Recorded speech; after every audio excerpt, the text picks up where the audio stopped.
کہ اگر ہم قربانی کے بجائے ان دنوں میں یہ پیسہ کسی غریب کو دے دیں تو کیا شرعی حکم ہوگا؟ دیکھیں مسئلہ یہ ہے کہ اگر تو آپ پہ قربانی واجب ہے، یعنی آپ قربانی کے جو 3 دن آتے ہیں ان میں آپ مسلمان ہیں، مقیم ہیں، مسافر نہیں ہیں، اور بالغ ہیں، اور مالک نصاب ہیں، یعنی کم از کم آپ کے پاس اتنا مالیت کا سامان ہے جو 52.5 تولہ چاندی تک پہنچ جائے، بس چاہے 1 تولہ سونا ہی کیوں نہ ہو، 52.5 تولہ چاندی تک پہنچ جائے گا، آپ پہ قربانی واجب ہو جائے گی۔ اس کے میں احکام بعد میں بیان بھی کروں گا تفصیل سے۔ تو خلاصہ کلام یہ کہ اگر آپ پہ قربانی واجب ہو چکی ہے پھر تو آپ کو قربانی کرنی ہی ہوگی۔ اگر آپ ویسی کسی کو پیسے دے دیں گے تو واجب ترک ہوگا اور آپ گناہ گار ہوں گے، لہذا کوئی گنجائش نہیں ہے۔ اور اگر آپ پہ قربانی واجب نہیں ہے، ویسے ہی مطلب آپ غیر مالک نصاب ہیں لیکن جیسے ہم حصہ ڈال لیتے ہیں اور یہ دیگر، اس میں بھی یہ علماء نے لکھا ہے کہ قربانی کے ایام میں اللہ تبارک و تعالیٰ کو سب سے زیادہ محبوب یہ ہے کہ جانور کا خون بہایا جائے، یعنی اللہ کے لیے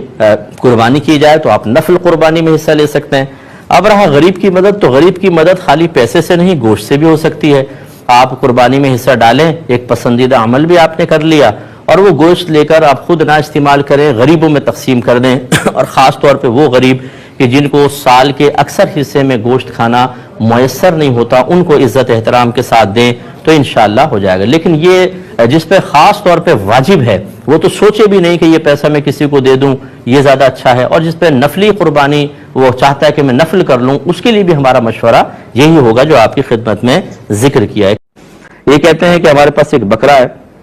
جو 1 سال کا کنفرم ہو چکا ہے لیکن اس نے دانت نہیں نکلے، جسے 2 دانت نکل آتے ہیں، تو کیا حکم ہوگا؟ دیکھیں اصل دانت نہیں ہے، اصل عمر ہے۔ وہ دانت اس لیے دیکھتے ہیں تاکہ ہمیں عمر کا یقین حاصل ہو جائے کہ 1 سال کا ہو گیا، لہذا آپ کے گھر میں پلا ہوا ہے، آپ کو یقین ہے کہ 1 سال کا ہو گیا، تو دانت نہیں بھی نکلے، اس کی قربانی بلا کراہت جائز ہے، بالکل جائز ہے۔ ہاں منڈی میں جب آپ جائیں تو پھر اس میں ہم کہتے ہیں کہ احتیاط کر لیں، ہو سکتا ہے دانت نہیں نکلے، تو ہو سکتا ہے وہ 1 سال کا پورا نہ ہو اور وہ جھوٹ بول کے آپ کو دے رہا ہو، تو وہاں پہ پھر بھی اگر آپ جو اچھے شناخت رکھنے والے ہیں وہ قد کاٹ سے اندازہ کر لیتے ہیں یار سال کا ہو گیا ہوگا، تو اس کو کھیرا بکرا کہتے ہیں۔ قربانی کھیرے بکرے کی ہو جاتی ہے جبکہ عمر 1 سال پوری ہو۔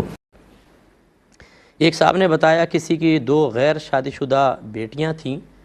وہ قربانی نہیں کر رہے تھے، ان سے کہا کہ بھئی آپ قربانی کریں، آپ پہ واجب ہے، تو کہا کہ 2 بیٹیاں میری غیر شادی شدہ بیٹھی ہیں اور میں قربانی کروں تو کیا حکم شرع ہوگا؟ دیکھیں یہ دین نہ سیکھنے کا نتیجہ ہوتا ہے، اپنے ذہن سے ہی ایک عذر بنا لینا اور اس کو عذر کو پیش کر کے اللہ تعالیٰ کے احکام سے بھاگنے کو جائز قرار دینا، یہ کیسے صحیح ہو سکتا ہے؟ کہیں شریعت نے نہیں فرمایا آپ کی 2 نہیں 10 بیٹیاں بیٹھی ہوں، اگر آپ کے پاس پیسے جمع ہو گئے ہیں تو حج بھی فرض ہوگا، قربانی بھی کرنی ہوگی، صدقہ فطر بھی دینا ہوگا لازم۔ تو اس لیے جس نے ایسا کیا وہ گناہ گار ہوا۔ غیر شادی شدہ بیٹیوں کا اور جوان بچیوں کا گھر میں ہونا یہ آپ کے لیے شرعی احکام میں تخفیف کا سبب نہیں بنے گا، آپ کو بہرحال قربانی کرنی ہی ہوگی۔ ان کا پوچھنے کا مقصد اب یہ ہے کہ جب وہ کسائی سلاٹر ہاؤس میں جب اس کو ذبح کیا جا رہا ہوتا ہے، ہم وہاں موجود نہیں ہوتے اور وہاں کاٹنے والے کو یہی نہیں پتہ ہوتا کہ یہ کس کی قربانی ہے، تو گویا کہ اس قربانی پر قربانی کرنے والے کا نام نہیں لیا جاتا، نہ اس ذبح کرنے والے کو پتہ ہوتا ہے یہ قربانی کا بھی ہے یا نہیں اور کس کی قربانی ہے، تو کیا قربانی صحیح ہو جائے گی؟ دیکھیں بالکل ہو جائے گی، اس میں شرعاً کوئی حرج نہیں ہے۔ جیسے آپ اجتماعی قربانیوں کے لیے پاکستان ہندوستان میں پیسہ بھیجتے ہیں تو یہاں جو قصائی پر ذبح کر رہا ہوتا ہے تو ہر ایک کے نام کو ہی پڑھ کے وہاں سامنے کر رہے ہوتے ہیں۔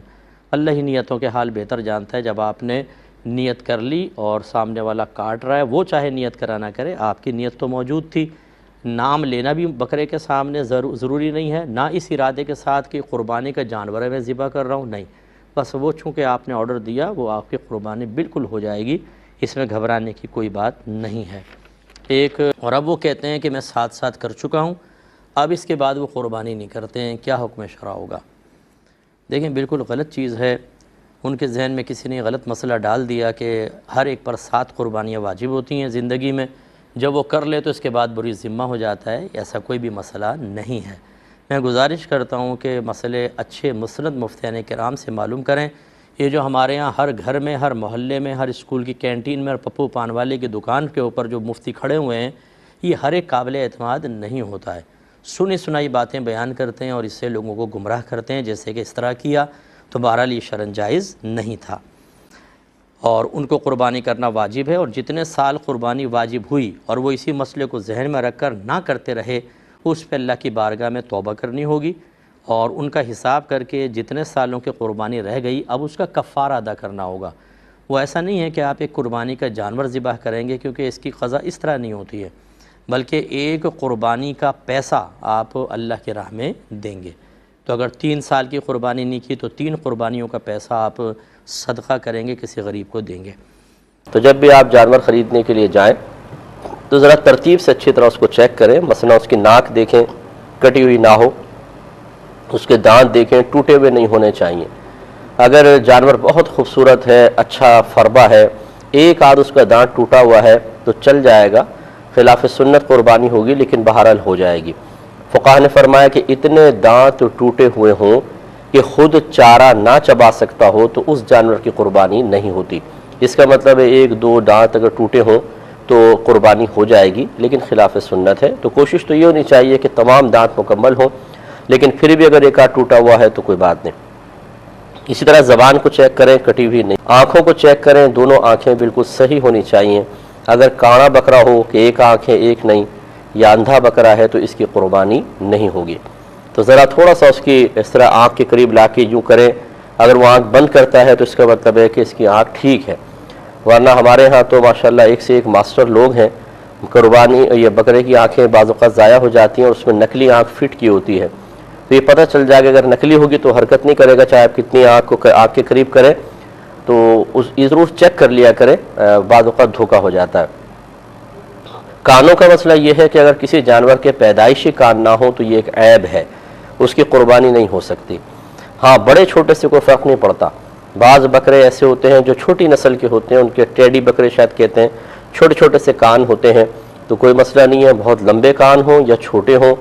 دونوں چل جائیں گے، لیکن مکمل طور پر اگر پیدائشی طور پر نہیں ہے تو پھر نہیں ہوگی۔ اور اگر کان ہیں اور کٹے ہوئے ہیں تو اس میں دیکھا جائے گا اگر کان اتنا کٹا ہے کہ 1/3 یا اس سے زیادہ تو اس کی قربانی نہیں ہوتی ہے۔ مثال کے طور پہ 3 انچ کا کان ہے اور 1 انچ کٹا ہوا ہے تو یہ 1/3 1/3 جو ہے وہ کٹا ہوا کہلائے گا، یا اس سے زیادہ ہے تو اس کی قربانی نہیں ہوگی، لہذا اس سے کم کٹا ہوا ہے تو ہو جائے گی۔ بعض اوقات ایسا ہوتا ہے کہ جانور بہت ہی اچھا ہوتا ہے اور تھوڑا بہت کان میں کچھ خرابی ہوتی ہے، یا جیسے یہ ریوڑ کے ریوڑ لے کر آتے ہیں تو بطور نشانی بعض اوقات کان میں سوراخ سے کر دیتے ہیں چھوٹا سا، تو اس کی قربانی ہو جائے گی، اگرچہ خلاف سنت ہے، مکروہ قربانی ہے، لیکن وہ کراہت اتنی زیادہ نہیں ہے کہ خرابی پیدا ہو، بہت زیادہ خرابی پیدا ہو، تو ایسے جانور کی ہو سکتی ہے، لیکن اچھا ہے کہ پورا کان ثابت ہو تو بہت ہی بہتر ہے۔ اس کے بعد سینگ چیک کر لیں۔ سینگ میں اور کانوں میں ایک بنیادی فرق یہ ہے، اگر پیدائشی کان نہ ہو تو قربانی نہیں ہوگی، لیکن اگر پیدائشی سینگ نہ ہو کسی کے تو قربانی ہو جائے گی، اس کو عیب نہیں شمار کیا گیا، کیونکہ سینگ ایک اضافی چیز ہے اور کان باقاعدہ ایک جسم کا عضو ہے، ایسا جو عضو ہے کہ جس کی وجہ سے حسن پیدا ہوتا ہے اور جانور یا انسان مکمل ہوتا ہے۔ سینگ ایک اضافی چیز شمار کی گئی ہے، تو اس لیے وہ زینت کے لیے گویا کہ کہہ لیں آپ، یا خاص کسی ضرورت کے لیے، جیسے جانوروں کو بعض کو اللہ تعالیٰ نے سینگ دیے تاکہ وہ اپنا دفاع کر سکیں، تو خلاصہ کلام یہ ہے کہ پیدائشی سینگ نہ ہو تو ہو جائے گی۔ اب اگر سینگ ٹوٹ گیا، مثال کے طور پر ٹوٹا ہوا ہے، تو یہ دیکھا جائے گا اگر جڑ سے ٹوٹا ہوا ہے تو پھر اس کی قربانی نہیں ہو سکتی، چاہے ایک ہی ٹوٹا ہو۔ ہاں اگر جڑ سے نہیں ٹوٹا، اوپر سے ٹوٹا ہے تو اس کی قربانی ہو جائے گی، مگر خلاف سنت ہوگی۔ تو بعض اوقات یہ ایسا کرتے ہیں کہ جانور کے سینگ کاٹ کر اور اوپر سے اس کو گھس دیتے ہیں، گول سینگ کر دیتے ہیں، تو ایسے جانور کی قربانی بہرحال ہو جاتی ہے، اور بکثرت ایسے جانور منڈی میں آئے ہوتے ہیں، خصوصاً گائے وغیرہ جو ہیں وہ اس طرح کی ہوتی ہیں، تو ان کی قربانی ہو جاتی ہے لیکن خلاف سنت ہوگی۔ اگر پورے سینگ ہو تو بہت ہی بہتر ہے۔ بعض اوقات ہم قربانی کا جانور لاتے ہیں تو پتہ چلتا ہے کہ وہ حاملہ ہے، یعنی جسے گائے لے آئے تو پتہ چلتا ہے کہ پیٹ میں بچہ ہے، تو اس کا شرعی حکم کیا ہوگا؟ پہلی بات تو یاد رکھیں کہ اگر حاملہ جانور آ جاتا ہے، جان بوجھ کے تو نہیں لانا چاہیے، کیونکہ جس جانور کو حمل ٹھہرے گا تو حمل چونکہ جانور کی توانائی حاصل کر رہا ہوتا ہے تو اس کے گوشت میں ویکنس ضرور ہوگی، تو تو لہٰذا ہونا یہ چاہیے کہ بغیر اس طرح حمل والا جانور لائیں تاکہ زیادہ طاقتور ہو اور گوشت زیادہ اچھا ہو۔ لیکن بالفرض اگر آپ کو پتہ نہ چلا اور آپ لے آئے ہیں تو اس کی قربانی ہو جائے گی، شرعاً اس میں کوئی حرج نہیں ہے، لیکن اس میں اب چند مسائل ہیں۔ مثال کے طور پہ آپ لے آئے ہیں اور قربانی کے جانور نے قربانی کے دن سے پہلے ہی بچہ دے دیا، تو اب یاد رکھیں کہ ماں اور بچہ دونوں کو ذبح کرنا ہوگا، کیونکہ یہ بچہ گویا کہ اس قربانی کا حصہ ہے۔ یوں نہیں کر سکتے آپ کہ اس بچے کو اپنے پاس رکھ لیں، بلکہ اس کو ذبح کریں گے۔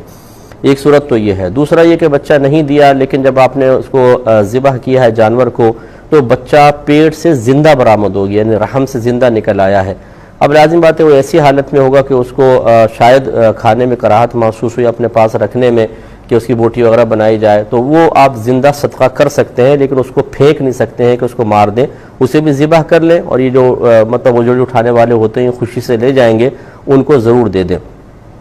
ایک صورتحال یہ ہے کہ کسی نے ایسا ہوا کہ بچہ پہلے پیدا ہوا، ماں کو ذبح کر دیا، بچے کو اپنے پاس رکھ لیا، اور قربانی کا ایام کے بعد مسئلہ معلوم ہوا، تو یاد رکھیں کہ پھر اس کو زندہ صدقہ کرنا لازم ہوگا۔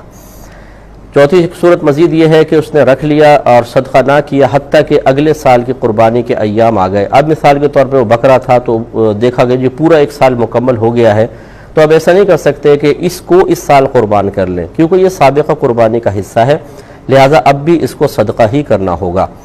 اور اگر اگلے سال بالفرض کسی نے صدقہ نہ کیا بلکہ اس کو ذبح کر دیا تو اس میں سے کھا نہیں سکتے ہیں بالکل، کیونکہ جب قربانی آپ کو سمجھایا ہوا ہے کہ کسی سال کی قربانی نہ کریں، نہ کی جائے، اور اگلے سال اگر آپ قربانی کر دیتے ہیں تو یہ اس سابقہ کی قضا نہیں بنتی ہے بلکہ اس کے لیے تو کفارہ ہوتا ہے۔ اسی طریقے سے یہاں پر یہ سابقہ قربانی کا حصہ ہے، اس کو ذبح کر کے اب گوشت کھا نہیں سکتے بلکہ اس کو آپ کو صدقہ ہی کرنا ہوگا، تو اسی طریقے سے صدقہ کر دیں، بلکہ اس کو کاٹنے کی وجہ سے جو قیمت میں کمی واقع ہوئی وہ کمی بھی آپ کو صدقہ کرنی ہوگی۔ اور اس کا طریقہ یہ ہوگا کہ جیسے آپ معلوم کر لیں کسی قصائی کو بلا کے کہ اگر یہ زندہ ہوتا تو کتنے کا ہوتا اور اس حالت میں کتنے کا ہے، تو وہ قصائی ریٹ بتا دے گا، تو ذبح شدہ جانور کے ریٹ کم ہو جاتے ہیں، زندہ کے زیادہ ہوتے ہیں، جتنا آپ ڈیفرنس محسوس کریں اتنا پیسہ صدقہ کرنا ضروری ہوگا۔ تو اب اس کے تحت ایک حدیث لے کر آئے ہیں 2313 نمبر، حضرت عمر رضی اللہ تعالی عنہ بیان کرتے ہیں کہ حضرت عمر فاروق رضی اللہ تعالی عنہ نے صدقے کے مال کے متعلق فرمایا کہ ولی اگر صدقے کے مال سے خود کھائے